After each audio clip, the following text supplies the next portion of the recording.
Brigadier Zia, আমি শুধু ঠান্ডা মাথায় ভাই একটা কথা বলবো। একটা বাচ্চা কতকাল বাচ্চা থাকবে? গত 54 বছর দেশের 7.5 কোটি থেকে 18 কোটি মানুষ এখনো যদি বাচ্চা থাকে, মুখে যদি ফিডার নিয়ে ললিপপ চুষে, তাইলে এই জাতিটাকে আমরা তৈরি করবে কবে? সবাই শুধু বলবে একটু ভদ্রভাবে কথা বলেন, সৌজন্যতা বোধ নিয়ে কথা বলেন। ভাই, ভদ্রতা সৌজন্যতা বোধ নিয়ে আপনারা ইউনিফর্ম পরে অপারেশন ফিল্ডে সফল কবে হয়েছেন? আমাদের তো ভাই একটা পর্যায়ে তো বলতে হবে enough is enough, let's go and build something and leave it for our next generation. আমি কথাটা শুরু করবো হাসিনুর রহমান বীর প্রতীক। সরওয়ার আলম সহকারী প্রোগ্রামার বঙ্গভবন, তাকে ডিবিতে নিয়ে এখনো বসায় রাখছে। Is it just I wash like আমাদের হাদির হত্যাকারীকে অ্যারেস্ট করতেছে, কালকের মারে করে, পরশুদিন বৌরে করে, এবং পরবর্তী সময় একসময় হারাইয়া যায়? সাবজেক্টটা কি ওইদিকে যাচ্ছে, নাকি আপনি মনে করেন ইজ গোনা কনক্লুড? হাসিন ভাই। ভাই, বিসমিল্লাহির রহিম। উপস্থিত সবাইকে আসসালামু আলাইকুম। আসলে খুব দুঃখজনক আমরা এই নোংরা কর্মকাণ্ডগুলি কেমনে করে করি। একটা ঘটনা ঘটাইলেন, তারপরে আবার আপনার ঝাড়ু মিছিল করলেন, সাথে সাথে বোঝা যাচ্ছিল সামথিং রং। জামাত ইসলাম পরিষ্কার করে এবং তাদের আইটি দিয়ে সম্পূর্ণ জিনিস পরিষ্কার করে দিয়েছে কারা জড়িত। এবং এর প্রেক্ষাপটে আমি আশা করি নাই হয়তো দ্বিতীয় তৃতীয় শ্রেণীর নেতারা কথা বলতে পারে, বিএনপির তারেক রহমানও কথা বলছেন। এটা আসলে কোনো মতে যায় না শহীদ জিয়ার সাথে বা খালেদা জিয়ার সাথে।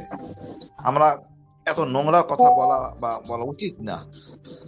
তারপরে বলবো যে সরোয়ার আলম অ্যাটলিস্ট ডিবি তাকে নিছে, এবং আইনের যে বিধান সেটা না পালন করে দোষটা চাপানো হবে, দোষ চাপবে সরকারের উপরে। কত সুন্দর একটা সিস্টেম ছিল। কেন ভাই একজনকে নোংরা জিনিস নিয়ে কথা বলতে হবে, আরো হ্যাক করতেছে? এই ধরনের রাজনীতি আমরা চাই না। আপনার কমিটমেন্ট চাই, কি করবেন না করবেন সেটা বলেন, কিন্তু একজন নামে নোংরা জিনিস ছড়াবেন এই নারী সংগত ব্যাপারে। তারপরে ভাই আজকে সুন্দর করে জামাতের আমির পরিষ্কার করছেন, বলছেন যে মন্ত্রী পরিষদে নারীদের দেখতে পাবেন গ্রহণযোগ্য পরিমাণ। আমার মনে হয় মানুষ আশ্বস্ত হয়েছেন এইসব ব্যাপারে। আমার খুব আসলে আমরা বাংলাদেশের নাগরিক, কেন একজনের নোংরা জিনিস নিয়ে আলোচনা করব, মিথ্যা জিনিস আলোচনা করব? আর ওই লেভেলে আপনাদের নামে যখন আনন্দবাজার পত্রিকায় কথাবার্তা বলা হলো, কোনো কথা তো কেউ বলেন নাই এখনো। যে কমিটমেন্ট করে আসা হয়েছে, এগুলি তো কোনো কথা বলেন না। কোথায় আপনি ভুলে গেছেন? গুম খুন নিয়ে বিচারে কোনো কথা বলেন নাই, মিডিয়ার ইস্যু নিয়ে কোনো কথা বলেন নাই, শাপলা চত্বর নিয়ে কোনো কথা বলেন নাই। আমরা তো এগুলি শুনতে চাই, আপনারা সেগুলি বলেন না। যেসব জিনিস বলেন, এখন এই ঝাড়ু মিছিল করে ভোট বাড়ছে না কমলো আরো? আপনারা নিজেরাই নিজের বিপদে। আমি আসলে ভাই এই জিনিসটা নিয়ে খুব বিব্রত। এই বিএনপির মতো একটা এত বড় পুরানো দল কতগুলি আউল ফাউল লোক নিয়ে চলতেছেন, তারা এই কাজগুলি করতেছেন, বিএনপি ভাবমূর্তি নষ্ট করতেছে। প্রতিটা দিন প্রতিটা মুহূর্তে তাই হচ্ছে। তাদের কোনো ক্ষমতা দেওয়া হয় না শহীদ জিয়ার দলটাকে নষ্ট করার। এই ক্ষমতা তাদের দেওয়া হয় না, তাদের না পারে ভিন্ন কথা। আদে বাদে লোক নিয়ে, কত জ্ঞানী লোক আছে, তাদেরকে নিয়ে আসুন। এইভাবে আপনি যেটা বলছেন, জ্ঞানী লোক থাকতে হবে আশেপাশে, আমি কোনো জ্ঞানের কোনো লোক দেখতেছি না। আর এই ধরনের অপকর্মগুলি করতেছে একের পর এক। আমি আসলে বিব্রত ভাই, সত্যিকারের অর্থ বিব্রত। এরকমটা আশা করিনি বিএনপির কাছে। আপনি কি মনে করেন যে এই সরওয়ারে আলম, তাকে যে গ্রেফতার করা হয়েছে, আপনি কি মনে করেন এর আসলে ইনভেস্টিগেশন রিপোর্টটা বেরিয়ে আসবে, অথবা এটা নিয়ে কোনো আলাপ আলোচনার দিকে যাবে, নাকি জাস্ট আই ওয়াশ? এইটা তো আইওয়াস তো অবশ্যই হবে, বাট ক্রিমিনাল ইজ আইডেন্টিফাইড। আমার কথা হলো ভাই, সরকার সম্পূর্ণভাবে, বিশেষ করে আমি বলবো আচরণবিধি যা মনে হচ্ছে, আমাদের গোয়েন্দারা যেভাবে কিভাবে এনএসআই ডিজি যায় আমার বলেন, তারা দিয়ে দেখা করতে, এটা কি যায়? কখনো পৃথিবীতে হয়েছে? কখনো কোনোদিন হয় নাই। তারপরে মনে করেন যেসব কর্মকাণ্ড আমরা শুনতেছি অফ রেকর্ড, সবকিছু কাভার করতেছে। জোর করে হলে বিএনপি ক্ষমতা আনতে হবে। আপনি জোর করে কেমনে ক্ষমতা আনবেন বিএনপিকে? জনগণ ভোট না নিলে? জনগণের কাছে যান, জনগণকে কোলে আপন করে নেন। তা তো করতেছেন না, কারসাজি করার চেষ্টা করতেছেন। এবার যদি কোনো নাম বাজে, একটা সেক্টরে আমরা অ্যাড্রেস করতে পারতেছেন এদের গোয়েন্দা। আমি তো মনে করি ভাই, গোয়েন্দাদের কোনো কাজ নেই নির্বাচনে। নির্বাচনের পূর্বে গোলযোগ হলে তাই সেই দায়িত্বের গোয়েন্দার, বা নির্বাচনের দিনে কোনো গোয়েন্দার কাজ নাই। আমি চাই না ব্যক্তিগতভাবে কোনো গোয়েন্দা, কোনো ইলেকশন কমিশনার তথা এই যে যারা জেলা জেলা দায়িত্বে থাকবেন এদের সাথে কোনো রকম যোগাযোগ করবে না, তাহলে আমরা সন্দেহ করবো। হাসিন ভাই, আমি আর আপনি we are hitting around the bush straight. আমার নিজের ওপিনিয়ন, সরওয়ারে আলমকে গ্রেফতার করা হয়েছে পরিস্থিতিটাকে সামাল দেওয়ার জন্য। কারণ সরওয়ারে আলমকে যদি ঠিকমতো ইন্টারোগেট করে, আমি ঠিকমতো ইন্টারোগেট করা তৃতীয় বিশ্বে বাংলাদেশের আর্মি ইন্টেলিজেন্স অথবা ডিবি যেভাবে ইন্টারোগেট করে উলঙ্গ করে পাছায় ডিম ঢুকায়, আমি ওইটার কথা বলতেছি না। Interrogation is interrogation. There is a system and there is a specific rule how to interrogate somebody. Now, interrogate করলেও আপনি মনে করেন কিনা সরওয়ার আলমকে দিয়ে স্বীকার করানোর পরে জেনারেল ওয়াকার এই সাবজেক্টটাকে বাইরে যেতে দেবে? কারণ বাইরে যারা একটু ডাইল ভাত খাইয়া মানুষ হয়েছে, মায়ের দুধ খাইয়া মানুষ হয়েছে, প্রত্যেকটা লোক জানে বঙ্গভবনে যতগুলো অপকর্ম হয় তার পিছনে ওয়াকারের হাত আছে। তো আপনার কেন মনে হয় যে ওয়াকার এটা বাইরে যেতে দেবে? আপনার এটা কেন মনে হয়? মনে হয় মানে এখন যদি এটা বাইরে যায় বিএনপির এগেনস্টে যাবে। আমি বুঝি না সেনাবাহিনী কেন বুঝে না, যদি কোনো অপকর্ম ঘটে দোষটা সেনাবাহিনীর ঘাড়ে পড়বে। জনগণ কিন্তু ক্ষেপে আছে, অনেক অপকর্ম হয়েছে, তারপরও অনেক অপকর্ম আমরা করছি অতীতে, এবং পরও আমরা করছি। বিপ্লবের সময় যে সফলজনক ভূমিকা রাখছে শেষ অংশে, এটা হারাবে। তাও একের পর এক ভুল করে যাচ্ছে। আমরা তো সব জনগণের চোখ তো ক্যান্টনমেন্টের দিকে। এবার যদি কিছু হয় দোষটা ডিজিএফ এর ঘাড়ে পড়বে এবং তার বিল্ডিং একটা থাকবে না, বলে দিলাম। এবং আমরা বুঝতেছি যে ওয়াকার তো এই কাজ করবে গোয়েন্দার মাধ্যমে, ওয়াকার তো কাজ করবে গোয়েন্দার মাধ্যমে। তৃণমূলের কোনো সেনাবাহিনী অফিসার কোনো অপকর্ম করবে না, আমি গ্যারান্টেড। হ্যাঁ, কাজ করলে গোয়েন্দারা করবে। আমি কথা হলো গোয়েন্দার কোনো কাজ নাই নির্বাচনের দিনে, কোনো কাজ নাই এই ডিসি অফিসে ঘুরে থাকা রিটার্নিং অফিসারের সাথে। They should have any job, they should relax. তারা যদি করে দায়িত্ব তো ওই রিটার্নিং অফিসার বলবে গোয়েন্দার আদেশে করছি, এইসব শুনতে চাই না। যদি হয় খবর আছে, দেশে একটা গৃহযুদ্ধ বাঁধবে, এর জন্য দায়ী সেনাবাহিনী। ওকে হাসিন ভাই, এবার আমি ব্রিগেডিয়ার জেনারেল জিয়া সাহেবের কাছে যাব। জিয়া সাহেব, আমি একটা কথা, আপনি যে বিষয়টা হয়েছে 4:37 জামাতের আমির সাহেব উনি কেরানীগঞ্জে বক্তৃতা দিতেছিলেন যেই মুহূর্তে টুইটটা করা হয়েছে। এখন the time a person is giving space in a public, সামনে হাজার হাজার লোকের সামনে যিনি স্পিচ দিতেছিল, ওই সময় কোনো একজন মানুষ টেলিফোন হাতে নিয়ে তার ডিভাইস থেকে 4 লাইন বা 5 লাইনের একটা টুইট করার ক্যাপাসিটি থাকে কিনা? আপনি একজন শিক্ষিত মানুষ, আপনি আর্মিতে যোগ্যতা ভিত্তিক বিচারে খুব দায়িত্বশীল পজিশন আপনি হোল্ড করেছেন।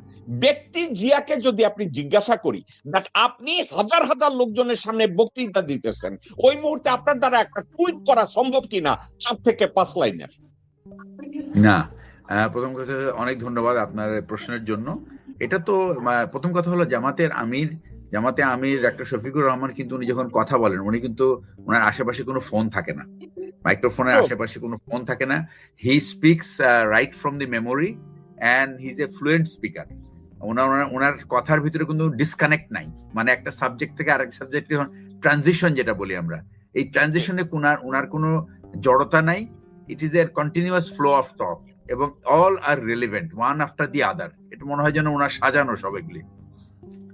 সেকেন্ড পয়েন্টটা হচ্ছে যে যারাই এটা করেছে most probably they need to do more planning, যে তার লোকেশনটা চিন্তা করা উচিত ছিল, মানে টু মেক ইট বিলিভেবল।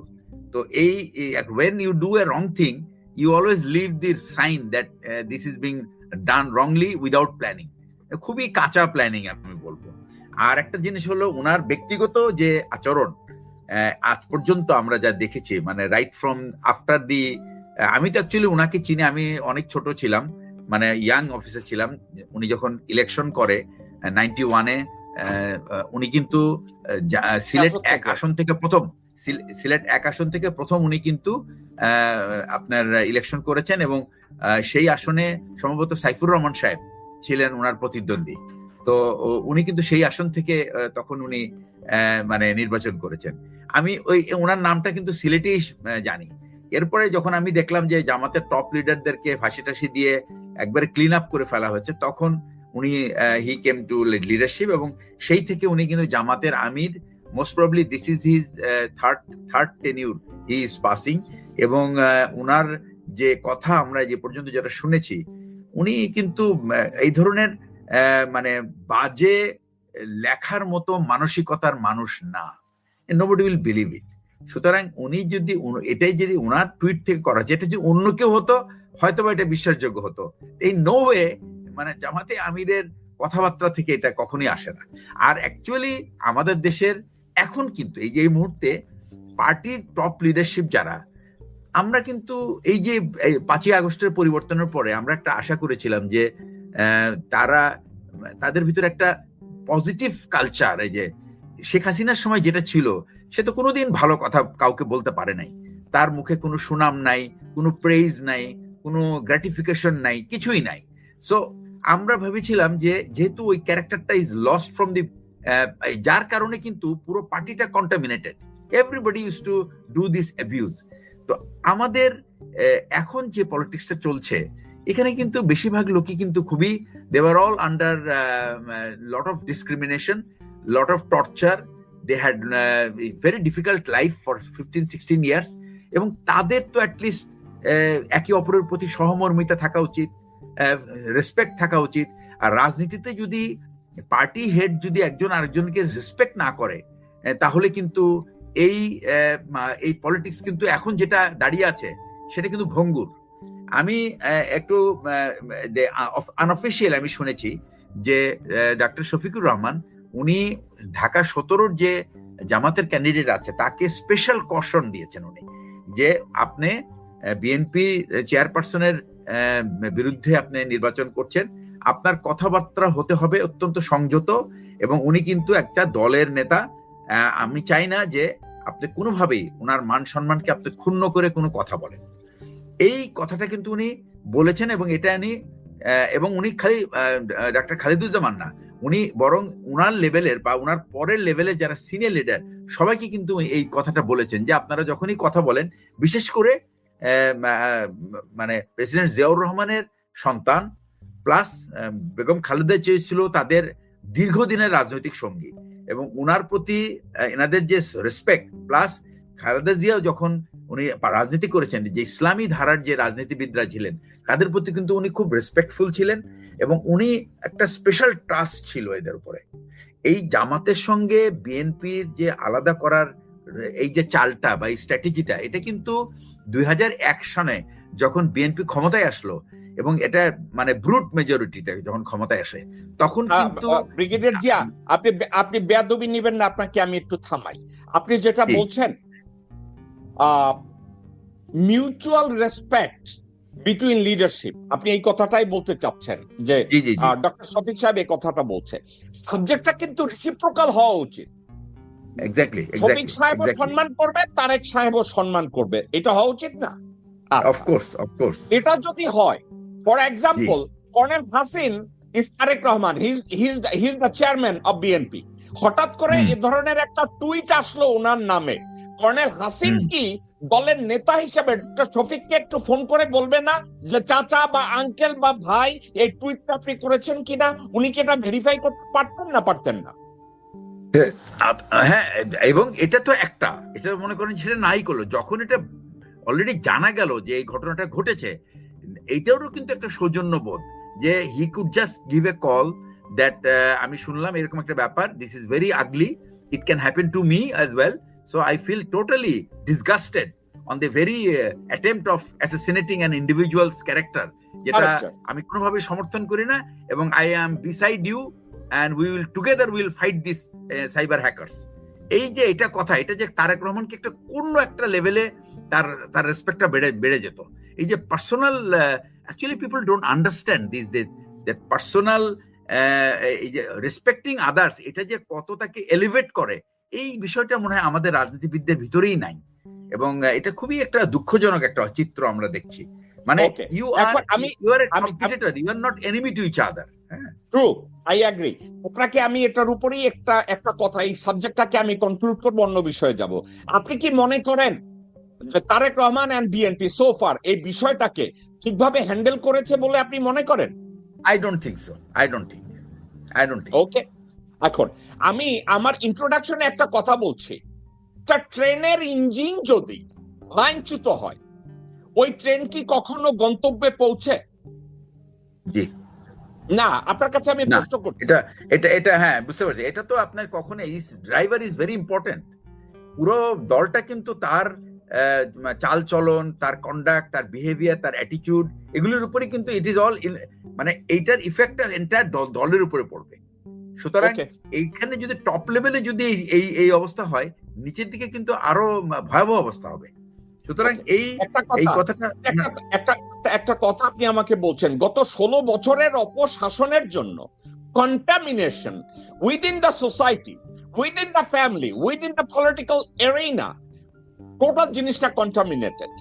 আর এই কন্টামিনেশন শব্দটাকে যদি আমি ডিফারেন্ট ওয়েতে ব্যাখ্যা করতে চাই, এবং আপনাকেই প্রশ্নটা করি brigadier Zia, the entire BNP leadership and people of Bangladesh, everybody are under the impression of a smoke. Tarique Zia এসে বললেন আই হ্যাভ এ প্ল্যান, এবং প্ল্যানের মধ্যে সোফার আমরা দেখলাম ফ্যামিলি কার্ড, এবং গত পরশুদিন শুনলাম মা আয়েশার নেতৃত্বে বদরের যুদ্ধ হয়েছে। না, এর বাইরে কি আপনি কোনো প্ল্যানের কথা জানেন বা শুনেন? আপনি বলছেন contamination, I agree, I don't disagree, but other than smoke আপনি আর কিছু দেখছেন কিনা সোফার? না, আমি তো মনে করেন যে আমি ফিল করি, মানে if I was in his position I would have had a different strategy.